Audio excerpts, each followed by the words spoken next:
Muchas gracias y vamos con el maestro Lorenzo Escalante, él es escritor de contenidos educativos. El tema es la nueva escuela mexicana y el contenido que traen los libros de texto gratuitos. Maestro, ¿cómo estás? Buena tarde. ¿Cómo estás, José Luis? Buenas tardes a todos. Agradecimiento a la gente que nos escucha cada jueves.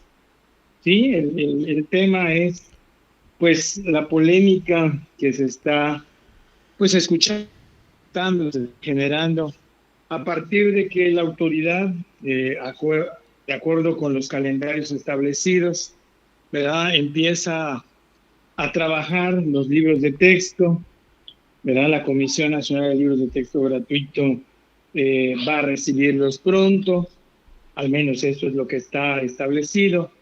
Y se empiezan a conocer, José Luis, algunos de esos contenidos que están levantando muchísima polémica. Si ya los principios de la denominada NEM, por sus siglas, ¿verdad? Habían causado cierta confusión en algunos sectores del magisterio, ¿verdad? Algunos opinan que es exactamente lo mismo que traíamos, pero pues con algunas cosas que se están tratando de imponer, una agenda que se tendría que cumplir para el próximo ciclo escolar, para agosto de este 2023, que debió de haberse piloteado. Recordaremos que por un, un dictamen o una determinación de un juez no se pudo llevar a cabo el pilotaje como tal. Hace algunas semanas escuchamos algo que nos parecía que nunca podía ocurrir, ¿no? El cambio al calendario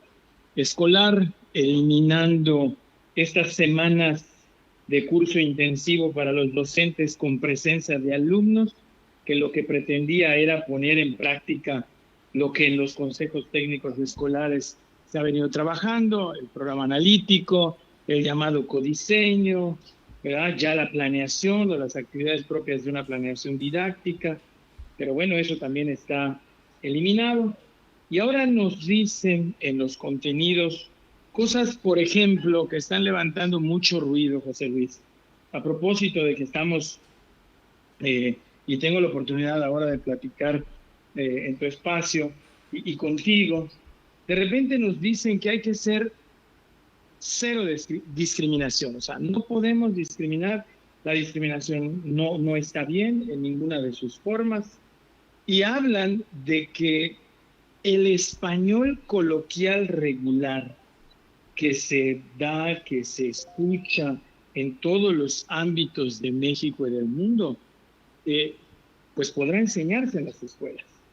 Y no solamente como un elemento, vamos, de una región o de una etnia o de algún grupo en particular, ¿verdad? Si nosotros nos trasladamos a Yucatán, ¿verdad? La gente del norte del país viene a Yucatán, va a encontrar muchos modismos, ¿verdad? Que utilizamos todo el tiempo, el está bien, el tamare, ¿no? O sea, son cosas que se van adaptando dependiendo de donde estemos y con quién estemos.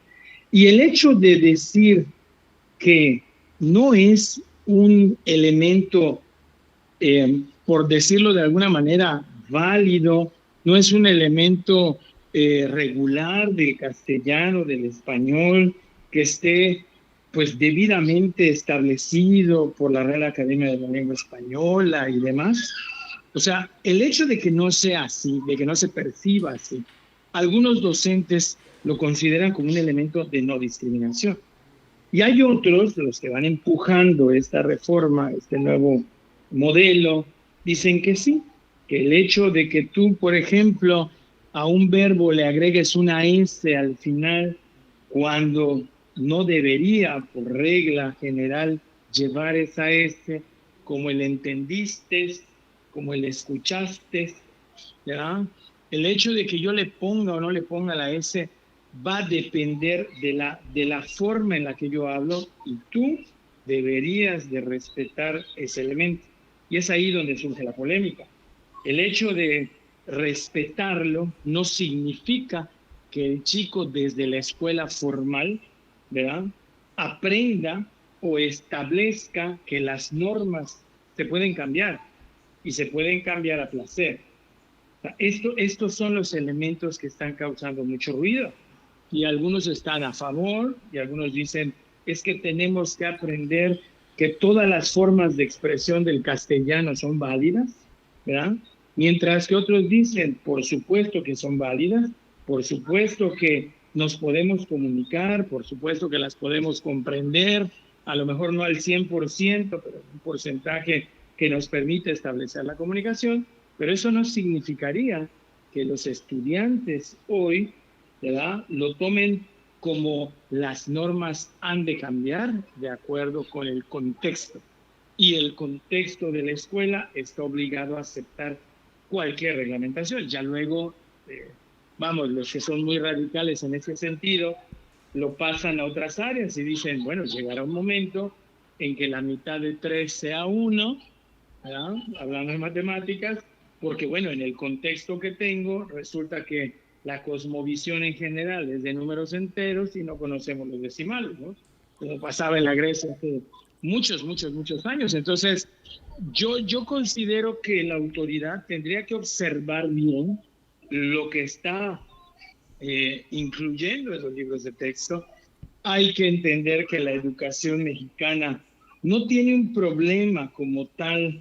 O sea, el fondo no es la discriminación de... Hay problemas mucho más graves en la educación mexicana que ni esta administración ni administraciones pasadas han querido atender.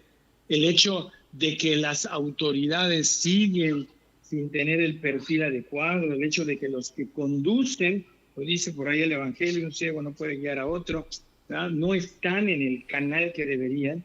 Y en lugar de atender esto, estamos abriendo frentes que lo único que están causando y causarán es un poco, obviamente, y un mucho de confusión, de polarización, de incertidumbre, y eso para nada es bueno. ¿No crees en que educación? eso Finalmente, José Luis, pues estamos ya a unos días, los jóvenes, los maestros, pues están disfrutando el final prácticamente hacia el día lunes, regresaremos todos, esperemos con nuevas fuerzas, con nuevas energías para enfrentar estos últimos 3 meses aproximadamente que tendremos de cierre del ciclo escolar. Hay algunos maestros que me dicen, ya estamos preparando los puentes de mayo, que por calendario escolar se visualizan algunos, pero bueno, aquí desearles éxito a todos en el regreso y que bueno, sea para bien y para que cerremos este ciclo escolar del regreso después del confinamiento, que sea realmente lo que estuvimos planeando desde julio y agosto del año pasado. ¿No crees que sea parte del mensaje este tipo de distracciones, maestro? El no meternos a las cosas que verdaderamente valen la pena en materia educativa y enredarnos en estas cuestiones regionales. Mira, José Luis, yo soy un convencido de que esta administración federal no trabajó como debió ser la parte educativa mexicana, o sea, nacional. Tú recordarás que cuando esa administración entra, había un órgano que regulaba, ¿verdad?, estos elementos, este seguimiento, el NEE. Había reglas, la Ley General de Educación lo establecía muy claro, cómo debíamos marchar todos, ¿cierto? Perfectible, ¿cierto? Con sus elementos que teníamos que cambiar, como acabo de mencionar hace un rato, ¿verdad?, sobre todo en la ejecución, en los que encabeza.